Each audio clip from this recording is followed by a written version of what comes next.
రక్షణ అనే అంశం మీద మనం ధ్యానం చేస్తున్నామండి. రక్షణ మనం ఎలా పొందుకోగలము అనే విషయాన్ని కూడా మనం గ్రహిస్తూ వస్తున్నాం మెల్లమెల్లగా. రక్షణ పొందాలంటే ఒక మాట ఉంటుందండి, ఏంటంటే ఎవరైతే ప్రభువు నామమున ప్రార్థన చేస్తారో వారు రక్షింపడతారు అన్న ఒక మాట మనకి గ్రంథంలోంచి కనపడుతుందండి.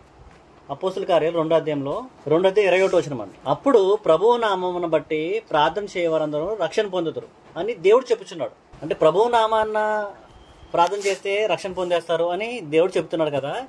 మనం ప్రార్థన చేస్తే పాపాలు పోతాయని చాలా మంది చెప్తారండి. మనం ప్రార్థన చేసేస్తే మన పాపాలన్నీ కడిగివేయబడతాయని చెప్తారండి. అంటే మనం పాపాలు పోవాలంటే, మనం రక్షింపడాలంటే ఒక్కొక్కసారి దేవుడు ఏమంటాడంటే, మీరు నాకు ప్రార్థన చేస్తే నేను విన్నంటున్నాడండి. ప్రభువు నామమున ప్రార్థన చేస్తే, అంటే యేసు ప్రభువు నామమున ప్రార్థన చేస్తే మీరు రక్షణ పొందుతారని దేవుడు చెప్తున్నాడండి. మరి రెండోసారి దేవుడు ఏమంటాడంటే, మొదటి యోహాను రాసిన పత్రిక 5వ అధ్యాయంలో కొన్ని పాపాలను క్షమించడం అంటున్నాడు. ప్రార్థన చేస్తే సరే క్షమించడం అంటున్నాడు. మొదటి యోహాను రాసిన పత్రిక 5వ అధ్యాయం 16వ వచనం, ప్రార్థన చేస్తే కొన్ని పాపాలు దేవుడు క్షమించేస్తారండి. దేవుడు క్షమించే పరిస్థితులు ఉన్నాయండి, కానీ కొన్ని పాపాలు ఆయన క్షమించలేడు. ఇప్పుడు దానికి ఏం చేయాలి మనమో చూద్దాం. 16వ వచనం చూద్దామండి. మొదటి యోహాను రాసిన పత్రిక 5వ అధ్యాయము 16వ వచనం, తన సహోదరుడు మరణకరము కాని పాపము చేయగా ఎవడైనను చూచెడల్లా అతడు వేడుకొనును. మరణకరం కాని పాపం చేస్తే ఎవరైనా వేడుకుంటే అతని నిమిత్తం కానీ అతనైనా వేడుకుంటే కానీ ఆ పాపాలు దేవుడు క్షమిస్తానంటున్నాడండి.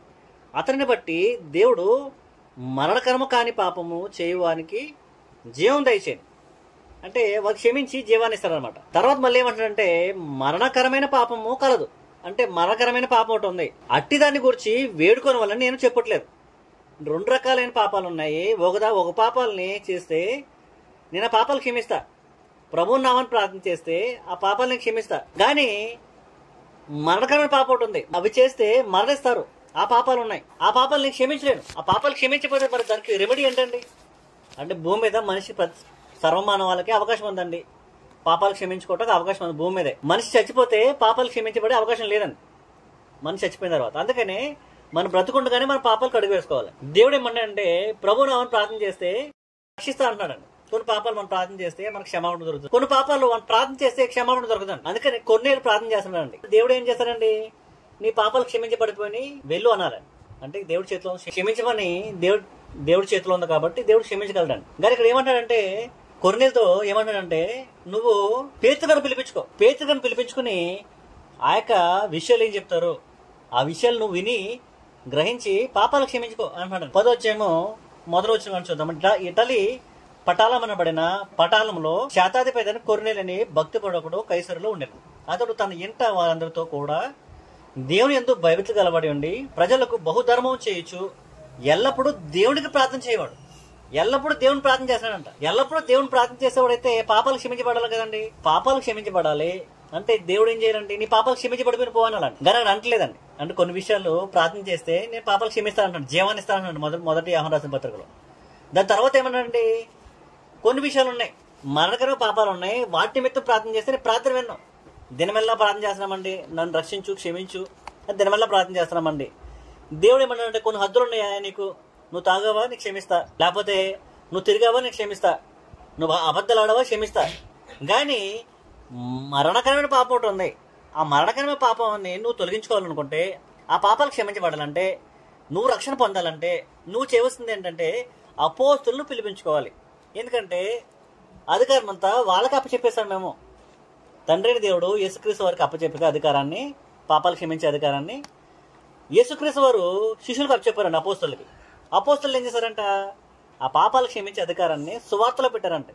ఎవరైతే సువార్తమానం వింటారో, సత్యవాక్యం వింటారో, ఆ సత్యవాక్యాన్ని విన్న వారికి పాపాలు క్షమించబడతాయంట. నమ్మిన వారికి. ఇప్పుడంతా పాపాలు వినకుండా, పాపాలు పోకుండా అపవాది ఏం చేస్తాడంటే సత్యవాక్యాన్ని వినకుండా చేస్తున్నాడండి.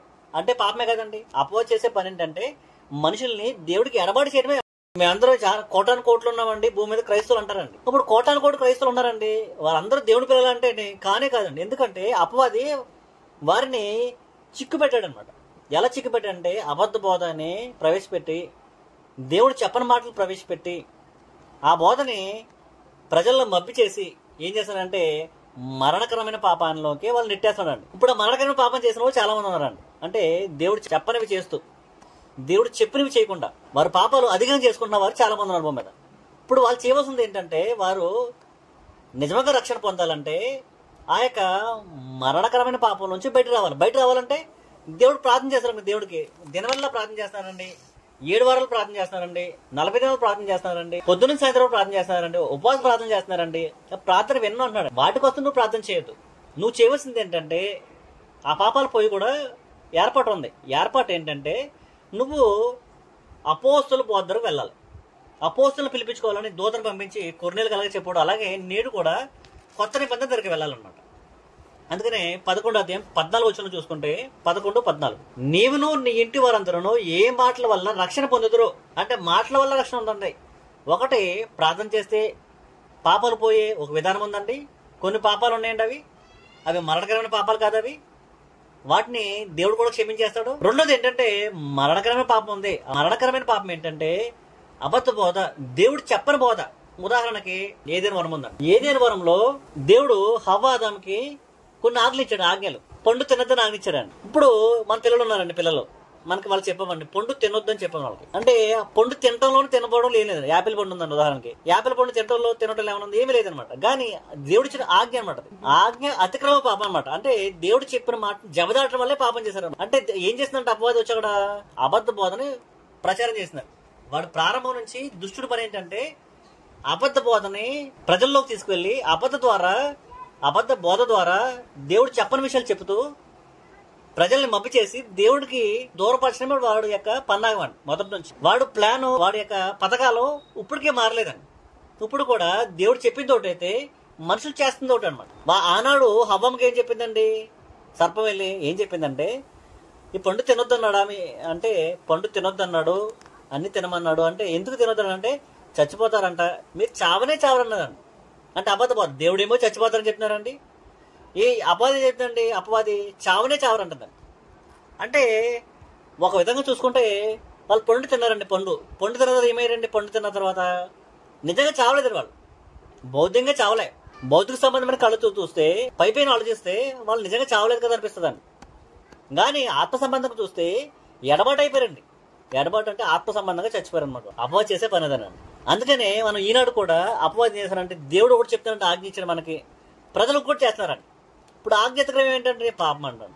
ఇప్పుడు ఆజ్ఞాతిక్రమం చేసి దేవుడు చెప్పినట్టు చేయకుండా మన వ్యక్తిగత జీవితంలో కానీ సంఘాల్లో కానీ మనం దేవుడు చెప్పిన విధానంగా మనం నడుచుకోకుండా మన ఇష్టానుసారం నడుచుకుంటూ దేవుని దగ్గరికి వెళ్ళి, అయ్యా నా పాపాలు క్షమించమంటే దేవుడు ఏమంటాడంటే, ఈ పాపాలు పోవాలంటే ప్రార్థన వల్ల పోవు.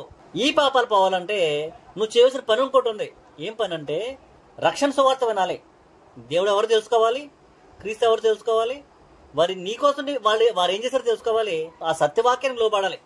అప్పుడే నువ్వు రక్షణ పొందుతావని ఆ కొన్నేలు గారితో మాట్లాడినట్టు చూద్దామండి. మనతో కూడా అలాగే మాట్లాడుతుండండి. 10వ అధ్యాయం అపోస్తల కార్యాలు 10వ అధ్యాయము 34 చదువుకోండి. 34 నుంచి అక్కడ రక్షణ సువార్త అందిస్తున్నాడండి.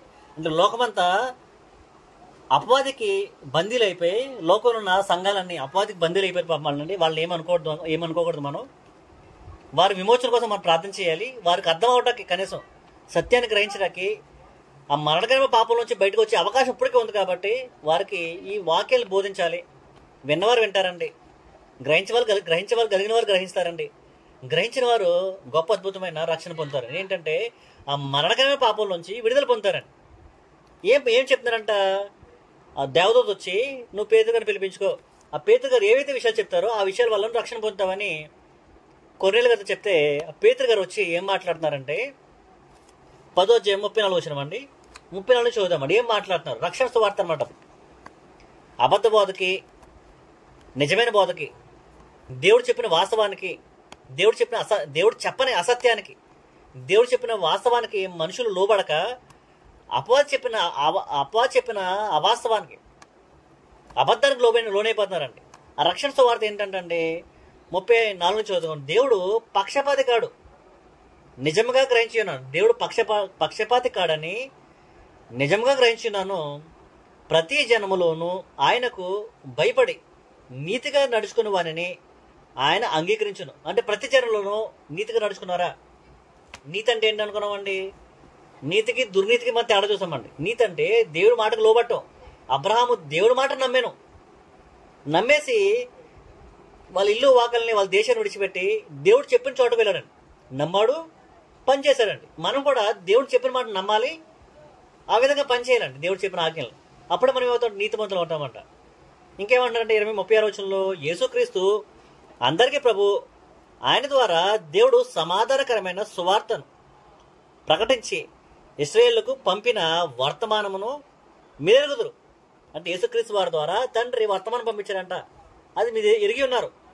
37 చూసుకుంటే, యోహాను బాప్తిస్మము ప్రకటించిన తర్వాత గలిలయ మొదలుకొని యోదయ అంతటా ప్రసిద్ధమైన సంగతి మీకు తెలియను. అదేమనగా దేవుడు నజరేని యేసును పరిశుద్ధాత్మతోనూ శక్తితోనూ అభిషేకించినదే దేవుడు ఆయనకు తోడై ఉండను గనుక ఆయన మేలులు చేయొచ్చు, అపవాది చేత విడిపింపబడిన వారందరినీ స్వస్థపరచుచు సంచరించుంటాను. అంటే యేసుక్రీస్తు వారు భూమి మీదకి వచ్చారు.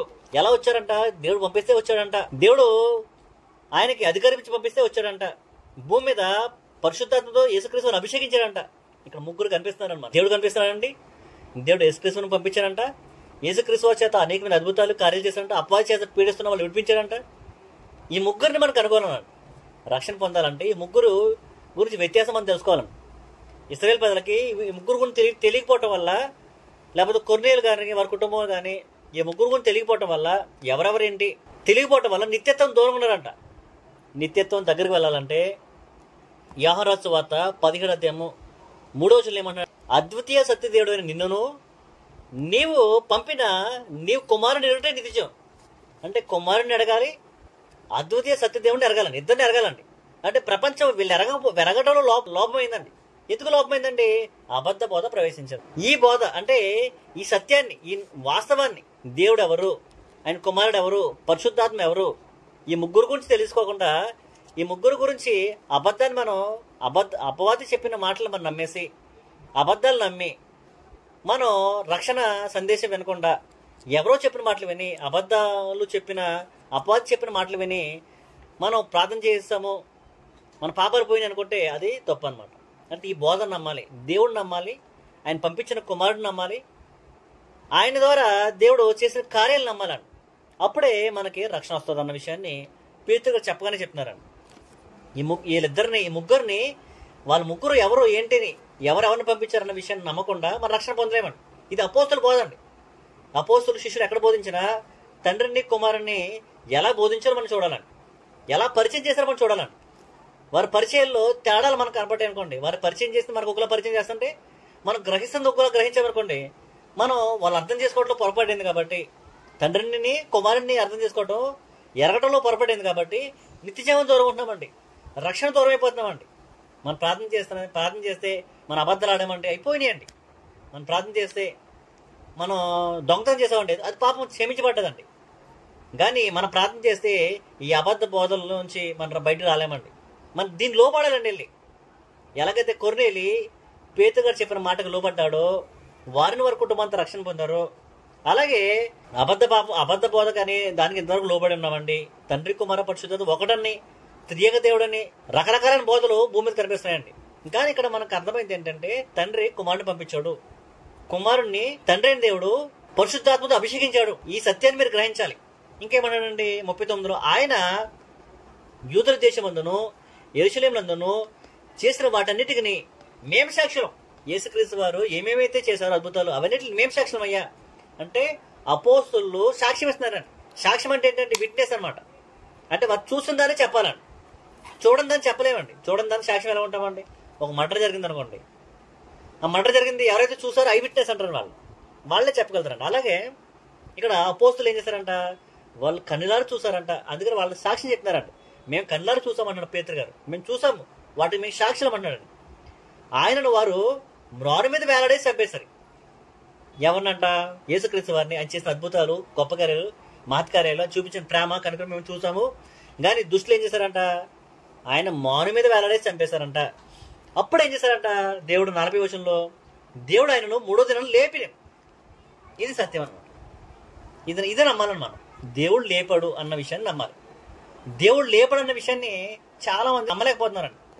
చాలా మంది ఈస్టర్ పండుగ వస్తే ఏమంటారంటే క్రీస్తు నేడే లేచినంటారండి, క్రీస్తు లేచిపడి అంటారండి. అంటే క్రీస్తుని దేవుడు లేపాడన్న సత్యాన్ని మనం నమ్మాలండి, అప్పుడు రక్షించబడతాం. అంటే దేవుడు ఆయనను మూడో దినమున లేపి ప్రజలందరికీ కాక దేవుడి చేత ముందుగా ఏర్పరచబడిన సాక్షులకి, అనగా ఆయన మృతుల్లో నుండి లేచిన తరువాత ఆయనతో కూడా అన్నపానములు పుచ్చుకున్న మాకే ఆయన ప్రత్యక్షముగా కనబడినట్లు అనుగ్రహించారు. మొట్టమొదటిగా అపోస్తలుగా కనబడ్డాడు, వారికే కనబడ్డాడు, వారిని ఏర్పరచుకున్న దేవుడు. ఇది సువార్త. ఎందుకు ఏర్పరచుకున్నాడు? ఏ విషయాలు ఏర్పరచుకున్నాడు అండి? మీరు రక్షణ సందేశాన్ని ప్రపంచానికి చెప్పాలి, ఈ సాక్ష్యాన్ని ప్రపంచానికి చెప్పాలి. ఈరోజు చాలా మంది సాక్ష్యాలు చెప్తూ ఉంటారండి. అంటే ఎలా చెల్లుతుందండి? అంటే నీ గురించి వేరే వాళ్ళు సాక్ష్యం చెప్పాలండి. అంటే దేవుడి సాక్ష్యం అంటారండి, యెహోవా సాక్ష్యం అంటారు వాళ్ళని. యెహోవా సాక్ష్యం అంటే యెహోవాని చూసిన వారే సాక్ష్యం చెప్పగలుగుతారండి. ఇప్పుడు యేసుక్రీస్తు వారికి సాక్ష్యం ఉన్నారండి? లేరండి. యేసుక్రీస్తు వారికి నేను సాక్షి అంటే కుదరదండి, యెహోవా సాక్షి అంటే కుదరదండి. ఎందుకంటే నేను యెహోవాని చూడలేదు, యేసుక్రీస్తుని చూడలేదండి. ఇప్పుడు వీళ్ళు చూసారండి. ఎవరు చూసారు? అపోస్తలులు. అందుకే వాళ్ళు ఏమంటారండి? మేము సాక్షులం అన్నారండి. ఎవరికి సాక్షులు అంట? ఆయనకి, యేసుక్రీస్తు వారికి వాళ్ళ సాక్షులు అండి. నేను ఈరోజు యేసుక్రీస్తు సాక్షి అంటే కుదరదండి, యెహోవాకి సాక్షి అంటే కుదరదండి. అది ఎందుకు కుదరదంటే నేను చూడలేదు కాబట్టి. వాళ్ళు చెప్పిన మాటలు గ్రంథంలో ఉన్నాయి కాబట్టి ఆ గ్రంథంలో ఉన్న మాటలు నేను నమ్ముతున్నానండి. ఆ మాటలు కూడా పొరపాటుగా నమ్మమనుకోండి, వాస్తవాన్ని అబద్ధం చేసినట్టు కదండి. ఉన్నదన్నట్టు నమ్మకుండా దేన్నో నమ్ముతున్నామండి. మనకి యేసుక్రీస్తు వారు బోధించలేదండి, తండ్రిని దేవుడు నేరుగా వచ్చి బోధించడం. మనం నమ్మేదల్లా దేనివల్ల నమ్ముతున్నామంటే వాక్యం వల్లే నమ్ముతున్నామండి. వాక్యం చూసి చదివి విని గ్రహించి నమ్ముతున్నామండి. ఇప్పుడు దాంట్లో కూడా పొరపాట్లు అవుతాయి, ఇంక మనల్ని ఎవరు రక్షించలేరు అనమాట. అందుకే దేవుడు ఏం చెప్తున్నారంటే, యెహోవాని ఎవరు చూడలేదు, మీరు యేసుక్రీస్తు కూడా చూడలేదు, కానీ అధికారము శిష్యుల దగ్గర ఉంది. ఏ అధికారం అండి? పాపాలు క్షమించే అధికారం. ఎలాగా వాళ్ళు క్షమిస్తారంట? వాళ్ళు రాసిన విషయాల్ని మనం చాలా జాగ్రత్తగా గమనిస్తే వాటిలో గ్రహించి ఉన్నదన్నట్టు వారు గ్రహించి ఏ విషయంలో మనం తప్పుకోకుండా దేవుడు ఉన్నాడు, దేవుడు యేసుక్రీస్తుని పంపించాడు, ఆ యేసుక్రీస్తు భూమి మీదకి వచ్చాడు, ఆయన చాలా అద్భుతాలు కార్యాలు చేశాడు, చేసిన తర్వాత ఆయన దుష్టుల చేత చంపేశారు, కానీ దేవుడు ఆయన మూడో దినం లేపాడు, దానికి మేము సాక్షులము. యేసుక్రీస్తు మేము తిన్నాము, తిరిగాము, ఆయనతో ఉన్నవాళ్ళు మేము. ఆయన చచ్చిపోయిన తర్వాత మూడో దినం లేపబడిన తర్వాత మాకే ముందు కనబడ్డాడు, మేము దానికి సాక్షులము. దేవుడు లేపితే మేము చూసాము, దేవుడు లేపాడు కాబట్టి మాకు తెలుసు అంటున్నారండి. ఆయన లెగిసారని చెప్తున్నారా వాళ్ళు? అపోస్తుల బోధ ఆయన లెగిసాడు అంటున్నారా? లేకపోతే లేపబడిన అంటే లేపబడినాడండి. ఇది మనం నమ్మాలన్నమాట. ఇది రక్షణ సువార్త. ఇంకేంటంటే 42వ వచనం, ఇదిగాక దేవుడు సజీవులకును మృతులకును న్యాయాధిపతిగా నియమించిన వాడు ఈయనే అని ప్రజలకు ప్రకటించి దృఢ సాక్ష్యం ఇవ్వాలని మాకు ఆజ్ఞాపించాను. ఏంటంట? దృఢంగా ప్రకటించాలి. ఏ అధికారాన్ని ప్రకటించాలంట? న్యాయం తీర్చాలంట. న్యాయం అంటే న్యాయం ఎవరు తీర్చారండి? తప్పు చేసిన వాళ్ళు శిక్ష విధించాలి, తప్పు చేయని వాళ్ళకి పాప క్షమాపణ దొరకాలన్నమాట. లేకపోతే మనం చదువుకున్నాం కదా, యోహాను రాసిన సువార్త 20 అధ్యాయము 23వ వచనం ఏమండి? ఏం చెప్పాడండి? యేసుక్రీస్తు వారు వాళ్ళకి ఏమి ఇచ్చాడండి? న్యాయం తీర్చమన్నాడు. న్యాయం తీర్చమంటే ఏంటండి? ఎవరు మీరు పాపాలు క్షమిస్తారో వాళ్ళు పాపాలు క్షమించబడతాయి, ఎవరు పాపాలు మీరు ఉండేస్తారో వాళ్ళు ఉండేస్తారు. అంటే న్యాయం తీర్చమే కదా. ఓ జడ్జి ఉన్నాడండి కోర్టులో, న్యాయాధిపతి అంటారు అతన్ని. కోర్టులోకి వెళ్ళామండి, అతను ఏం చేస్తారండి? అతను ఏది తీర్పు తీస్తా తీర్పు అండి, అది ఫైనల్ అనమాట, ఫైనల్ జడ్జిమెంట్ అండి. అతను ఒకవేళ ఒక వ్యక్తిని పట్టుకుని తప్పు చేశాడు, అతను చదివిన దాన్ని బట్టి, అతను లా బట్టి, అతను ఉన్న జ్ఞానాన్ని బట్టి పరిశీలన చేసి ఆ సాక్ష్యాలన్నీ పరిశీలన చేసిన ఆధారంగా అతను ఏం చేస్తాడు? తీర్పు తీస్తాడండి. ఏమంటాడండి? నీ పాపాలు క్షమించబడ్డాయి, లేకపోతే నువ్వు పాపాలు క్షమించబడవు, జైల్లో వెళ్తావు అని న్యాయాధిపతిగా ఎలాగైతే తీర్పు తీస్తాడో, ఆ న్యాయం తీర్చే వ్యవస్థ, లేకపోతే న్యాయం తీర్చే అధికారము మాకొందప్పుడు అంటున్నారండి వాళ్ళు. ఎవరు? అపోస్తులు అంటున్నారు, పేతురు గారు అన్నారండి. మళ్ళీ చదువుదామండి 42వ వచనం, ఇదిగాక దేవుడు సజీవులకును మృతులకును న్యాయాధిపతిగా నియమించిన వాడు ఈయనే అని ప్రజలకు ప్రకటించి దృఢసాక్ష్యం ఇవ్వాలని మాకు ఆజ్ఞ. ఆయన ఎందుకు విశ్వసించేవాడెవడో వాడు ఆయన నామం మూలముగా పాప క్షమాపణ పొందునని ప్రవక్త అందరూ ఆయన గురించి సాక్ష్యం ఇచ్చున్నారా? నేను అంటే ఆయన నామాన్ని ఎవరైతే అంగీకరిస్తారో, ఆయన గురించి ఎవరైతే తెలుసుకుంటారో, దేవుడు ఎవరు, లేకపోతే నామం అంటే ఏంటంటే అధికారం అని మనం చాలా విషయాలు చెప్పుకున్నామండి గత కాలంలో. నామం అంటే అధికారం అండి. ఇన్ ద నేమ్ ఆఫ్ అంటే అంటే ఏంటంటే ఇన్ ద నేమ్ ఆఫ్ అంటే ఏంటండి? ఆయన పేరట, అంటే జడ్జి గారి పేరట ముద్ర వేస్తాడండి. ఆయన ఒక మొత్తం ఆయన జడ్జిమెంట్ ఇచ్చిన తర్వాత ఆయన ముద్ర వేసి సంతకం పెడతాడంట. అంటే ఇది నా పేరట జరుగుతుందా కార్యం అంటే, ఇది నేను చెప్తున్నాను, ఫైనల్ తీర్పు ఇది అని అతను సంతకం పెడతాడంట. అంటే అతని పేరు రాశారనమాట, సిగ్నేచర్ అంటే దాని ఏంటంటే అదే అతని నామకరణలో ఉన్న శక్తి అనమాట, అతని సిగ్నేచర్లో ఉన్న శక్తి అండి. నేను ఏదో రాసేసి ఒక స్టాంప్ వేసి సంతకం పెడితే కుదరదు అనమాట. ఆయనకు పవర్ ఉంది, జడ్జిగా ఉంది, ఆ పవర్ ఉంది కాబట్టి అతను క్షమాపణ పొందుకున్నాడండి. అలాగే దేవుడు అపోస్తులకు ఇచ్చాడు. అపోస్తులకు ఏమి ఇచ్చాడండి? అపోస్తులకు ఏం పవర్ ఇచ్చాడండి? మీ వర్తమానం ఎవరైతే వింటారో, మీ సువార్త ఎవరైతే వింటారో వారు దాన్ని అంగీకరిస్తే ఆ అంగీకారాన్ని బట్టి మీ పాపాలు క్షమించబడతాయి. కొర్నేలు గారు ఇవన్నీ అంగీకరించారండి. ఇవన్నీ అంగీకరించిన తర్వాత ఏం జరిగిందంటండి? వాళ్ళు రక్షణ పొందారంట. కింద చదువుతామండి. బాప్తిజం పొందమని ఆజ్ఞాపించారండి. సత్య సువార్త విన్న తర్వాత వారు బాప్తిజం పొందమంటే బాప్తిజం పొందారండి వాళ్ళు. ఇదే సువార్త మనము అపోస్తలుల 2వ అధ్యాయంలో కూడా మనకి వింటామండి. అంటే ఈ వర్తమానం వింటేనే మనం రక్షణ పొందుతామంట. దేవుడు ఎవరు, ఆయన కుమారుడు ఎవరు, ఎవరు పంపించారు చూడండి. అపోస్తలుల 2వ అధ్యాయంలో 22 అక్కడ కూడా పేతురు గారు మాట్లాడుతున్నారండి.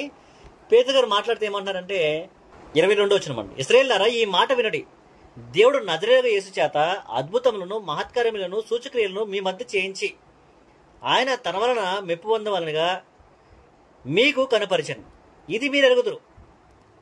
దేవుడు నిశ్చయించిన సంకల్పము ఆయన భవిష్యత్ జ్ఞానమును అనుసరించి అప్పగింపబడిన యేసును మీరు దుష్టుల చేత సిలువ వేయించి చంపించరు. మరణము ఆయన బంధించుట అసాధ్యం కనుక దేవుడు మరణ వేదనను తొలగించి ఆయన లేపాడు. అంటే దేవుడు లేపాడు, దేవుడు పంపించాడు, దేవుడు అద్భుత కార్యాలు యేసుక్రీస్తు చేయించాడు అన్న విషయాన్ని మనం నమ్మాలి. అలాగే అవన్నీ చెప్పుకుంటూ వస్తున్న తర్వాత వాళ్ళు కూడా ఇక్కడ బాప్తిజం పొందారంట 2వ అధ్యాయంలో. అంటే నమ్మవలసింది ఏంటంటే దేవుడు ఎవరు, కుమారుడు ఎవరు, పరిశుద్ధాత్మ ఎవరు. దేవుడు యేసుక్రీస్తును పంపించాడు, ఆయన ద్వారా అద్భుతాలు చేయించారు, ఆయన్ని మీరు చంపేశారు, చంపటం వల్ల మరణించాడు, మరణించిన తర్వాత పాతి పెట్టబడ్డాడు. కానీ దేవుడు ఏం చేశారంటే ఆయన 3 దినాలు లేచాడు. ఇది వాస్తవం అండి. ఇదే సువార్త అంటండి. ఈ సువార్తను నమ్మరని చాలా మంది ఏమంటారంటే ఆయన ఈయనగా వచ్చాడండి, ఆయన యెహోవాయే యేసుక్రీస్తే పరిశుద్ధాత్మ అంటారు. అది అబద్ధబోధ అనమాట. ఎందుకు అబద్ధబోధ అంటే సువార్తని ఉన్నతులను నమ్మలేకపోతున్నారండి. దేవుడు మరణంలోంచి లేపాడన్న మాట నమ్మకపోతే రక్షణ ఎలా ఉంటుందండి? రోమా 10:9 చూసుకుంటే 8 చదువుదాం. 8 నుంచి అదేమనగా అదేమి చెప్పుచున్నది? వాక్యము నీ యొద్దను నీ నోటను నీ హృదయంలో ఉన్నది, అది మేము ప్రకటించిన విశ్వాస వాక్యమే. అంటే మేము ఏదైతే ప్రకటిస్తున్నామో పౌలు గారు మాట్లాడుతున్నారండి, అపోస్తలులు మాట్లాడుతున్నారండి. మేము ఏదైతే ప్రకటిస్తున్నామో, మీరు ఏదైతే వింటున్నారో అది గట్టిగా పట్టుకోండి. ఆ విశ్వాస వాక్యాన్ని మీరు ఎరుగుదురు. మీ నోట్న అదే ఉంది, మీ హృదయంలో అదే ఉండాలంట. మీ నోట్లో అదే ఉండాలి, మీ హృదయంలో కూడా అది ఉండాలి. ఏం ఉండాలంట? 9వ వచనంలో అదేమనగా యేసు ప్రభువుని నీ నోటితో ఒప్పుకొని దేవుడు మృతుల్లో నుండి ఆయన లేపని నీ హృదయంలో విశ్వసించాలి. నీ నోటితో ఎవరు ఒప్పుకోవాలంట? యేసుక్రీస్తు ప్రభువుని ఒప్పుకోవాలంట. దేవుడు ఆయన్ని మృతుల్లోంచి లేపాడని నీ హృదయమందు విశ్వసించాడలా నీవు రక్షింపడదు. నువ్వు రక్షణ పొందాలంటే నీ విశ్వాస ప్రమాణం గ్రంథం ఆధారంగా ఉందా? నువ్వు విశ్వాసం ఇచ్చింది, నువ్వు విశ్వసించింది అపోస్తులు చెప్పినట్టుగా ఉందా లేదా? అపోస్తులు చెప్పినట్టుగా నీ విశ్వాసం లేకపోతే, అపోస్తుల బోధ ప్రకారం, కొత్త నిబంధన ప్రకారం మన బోధ లేకపోతే మన రక్షణ పొందలేమండి. ఆ రక్షణ పొందడానికి మనం ఈ దినమల్లా ప్రార్థన చేసినా, ఎన్ని ప్రార్థన చేసినా దేవుడు మన పాపాలు క్షమించలేడు. ఎందుకు క్షమించలేడంటే దేవుడు ఏమంటాడంటే అపోస్తుల బోధ వినండి. అపోస్తుల బోధ ఏం చెప్తుందో దాన్ని గ్రహించండి. అబద్ధ బోధలో మీరు మునిగిపోయి ఉన్నారు. అబద్ధ బోధల నుంచి బయటకు రండి. కొన్నేళ్ళకి బయటకు వచ్చారు, వారి ఇంటి వారు రక్షణ పొందారు. నేను ఇచ్చిన ఆజ్ఞకి హవ్వ ఆదాము లోబడలేకపోయారు, అపవాది మాటకు లోబడ్డారు, దుర్బోధకు లోబడ్డారు. అందుకే వారు దేవుడి నుంచి ఎడబాటైపోయారు. ఈనాడు మీరు కూడా నేను ఇచ్చిన ఆజ్ఞ కాకుండా అపవాది చెప్పే మాటలు, తంత్రాలకు మీరు లోబడి, అబద్ధ బోధకు లోబడి దేవుడి నుంచి దూరం అయిపోయి మేము ఏదేదో ప్రార్థన చేస్తున్నాము, గొప్పగా ప్రార్థన చేస్తున్నాం అనుకుని పాపాలు క్షమించబడే స్థితిలో ఉంటే మరణకరమైన పాపాన్ని మూటలు కట్టుకుని పరిశుద్ధాత్మకు వ్యతిరేకంగా మనం పాపాలు చేసుకుంటూ ముందుకు కొనసాగుతుంటే మన పాపాలు క్షమించబడు. ఒకవేళ మనం ప్రార్థన చేస్తున్నామని దేవుడు ఏమంటాడంటే వెళ్ళండి, అపోస్తుల బోధ వినండి, అపోస్తుల బోధకు లోబడండి. అప్పుడే మీ విశ్వాసాన్ని అపోస్తుల బోధ ప్రకారంగా సరి చేసుకోండి. నీ నోట్లో ఏముండాలి? మేము చెప్పిన మాటలు ఉండాలి. మీ హృదయంలో ఏముండాలి? మేము చెప్పిన మాటలు ఉండాలని అపోస్తులు మాట్లాడుతున్నారండి. నీ నోట్లో యేసుక్రీస్తుని ప్రభువుని ఒప్పుకోవాలి, మీ హృదయంలో యేసుక్రీస్తుని దేవుడు లేపాడని నమ్మాలి. ఎందుకు నమ్మాలంటే అదే అపోస్తుల బోధ. ఎలా నమ్మితేనే రక్షణ ఉంటుందని గ్రంథం మనకి ఒక్కరిని చెప్తున్నాను. అపోస్తులు కూడా ఎక్కడైనా సరే అపోస్తులు బోధించినప్పుడు వారు ఎక్కడ సరే వీళ్ళ ముగ్గురు ఒక్కటని ఎక్కడ బోధించలేదండి. వీళ్ళ ముగ్గురు ఒక్కటని కానీ త్రియేక దేవుడు అనే పదం కానీ ఎక్కడ బైబిల్ ఉండదండి. అందుకని మనం గమనించవలసింది ఏంటంటే అపోస్తుల బోధ ఏం చెప్తుంది. ఇంకో మాట చూద్దాం పోనీ, వీళ్ళ ముగ్గురు గురించి ఏం మాట్లాడుతుంది. ఎఫెసీయులకు రాసిన పత్రిక మొదటి అధ్యాయంలో, అది కూడా అపోస్తులు రాశారండి. మొదటి అధ్యాయం 2వ వచనమండి. మన తండ్రి అయిన దేవుడి నుండి మన ప్రభువైన యేసుక్రీస్తు నుండి మీకు కృపయ సమాధానం కలగాక. అంటే తండ్రి నుంచి రావాలి, కుమారుడి నుంచి రావాలండి మనకి కృప. మన తండ్రి అయిన దేవుడి నుండి, ఆయన నుండి కూడాను, మన ప్రభువైన యేసుక్రీస్తు నుండి, ఆయన నుంచి కూడా, ఈయన నుంచి కూడా మీకు కృప కలగాలి, కృపయు సమాధానం కలగాలి. అంటే ఇద్దరి నుంచి నీకు కృపను సమాధానం కలగాలి అని అపోస్తులు ఒక్క నుంచి వీరిద్దరూ వేరు. తండ్రి పంపిస్తే ఆయన వచ్చాడు. తండ్రి దగ్గర అధికారం ముందు అధికారం, పాపాలు క్షమించే అధికారాన్ని భూమి మీదకి క్రీస్తు యేసు వారికి పంపించాడు. క్రీస్తు యేసు వారు ఏం చేశారంటే అపోస్తులకి ఆ అధికారాన్ని అప్పచెప్పాడు. అధికారాన్ని వాళ్ళు ఏం చేశారంటే ప్రకటన చేశారండి. ఆ ప్రకటనలోనే మనకి ఆజ్ఞలు ఉన్నాయండి. ఆ ప్రకటనలోనే దేవుడు వాక్యం ఉంది, దేవుడు మనసు ఉంది, దేవుని చిత్తం ఉంది.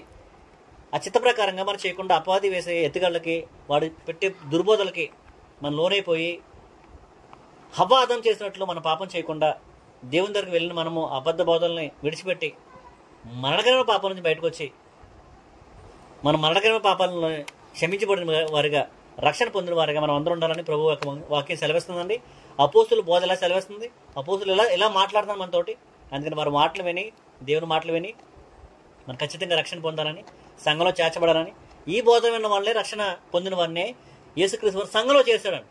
ఆ సంఘంలో మనం స్తుతులు స్తోత్రాలు దేవుడికి మహిమ అర్పించగలుగుతాం, అర్పణలు అర్పించగలుగుతామండి. లేనేటలా మన అర్పణలన్నీ వృధా అవుతాయండి. ఎలా ఉంటుందంటే హవ్వ ఆదం చచ్చిపోలేదు కదా అని ఉంటుందండి. పండు తిన్న తర్వాత వాళ్ళు చావలేదు కదా, బతికే ఉన్నాం కదా అనుకుంటారండి. లోకమంతా బాగున్నారు, మేము కూడా బాగున్నాము అని ఎలాగైతే అబద్ధ బోధలు ఉన్నారో మేమంతా బాగున్నాం కదా, మాకేం జరగట్లేదు కదా అనుకుంటారండి. కానీ ఒక దినం వస్తుంది, ఆ దినం తీర్పు దినం వస్తుందండి. తీర్పు దినాన్ని మనం నిలబడినప్పుడు మనం తలవంచుకునే స్థితిలో ఉండకుండా రక్షింపబడిపోయామని అపోలో ఉన్నాం ఇప్పుడు వరకు అని బాధపడకుండా, ఇప్పుడే మనం చదువుకున్న వారం కాబట్టి విన్న వాక్యాన్ని మీరు గ్రహించి అపోస్తులు ఏం చెప్తున్నారు, ఆ అపోస్తులు బోధ వింటే రక్షణ ఉందని కొర్నేలు గారికి ఎలాగైతే దేవతతో చెప్పిందో, ఈనాడు కూడా రక్షణ సమాచారం వినమని మన గ్రంథం ద్వారా తెలియపరచబడుతుందండి. మనం కొర్నేలు గారి కుటుంబం ఎలాగైతే రక్షణ సువార్తను విని దేవుడు ఎవరో, యేసుక్రీస్తు వారు ఎవరో, వారి ద్వారా దేవుడు ఎలా యేసుక్రీస్తుని లేపాడో, ఆ రక్షణ సువార్త మనం హృదయంలో విశ్వసించి మనం కొర్నేలు కుటుంబంలో ఉంటామా, లేకపోతే రక్షణ సమాచారము ఆహాజ్ దగ్గరికి వచ్చిందండి. ఆహాజ్ దగ్గరికి పాత నిబంధనలో ఆహాజు ఆ రక్షణ సమాచారం నిర్లక్ష్యం చేశాడండి. రక్షణని దేవుడు నాకు వద్దు, నువ్వు ఇచ్చే రక్షణని నిర్లక్ష్యం చేసి తన దేవుడికి దూరం అయిపోయి తన జీవితంలో చాలా బాధలు అనిపించినట్టు గ్రంథం ద్వారా తెలియవచ్చు. అందుకనే మనం ఆహాజ్ కుటుంబంలో ఉంటామా, లేకపోతే కొర్నేలు కుటుంబంలో ఉంటామా, దేవుని వాక్యాన్ని లోబడి అన్న విషయాన్ని మనం గ్రహించుకుని మన ముందే ఉంది కాబట్టి 2 మార్గాలు, ఏ మార్గంలో వెళ్ళదలుచుకున్నా ఆ మార్గాన్ని మీరు స్వీకరించుకుని మీరు ముందుకు వెళ్ళాలి. మిమ్మల్ని అందరినీ ప్రభుపేట పెట్టుకుంటే మాట్లాడుతున్న అందరికీ వందాలండి. Thank you very much.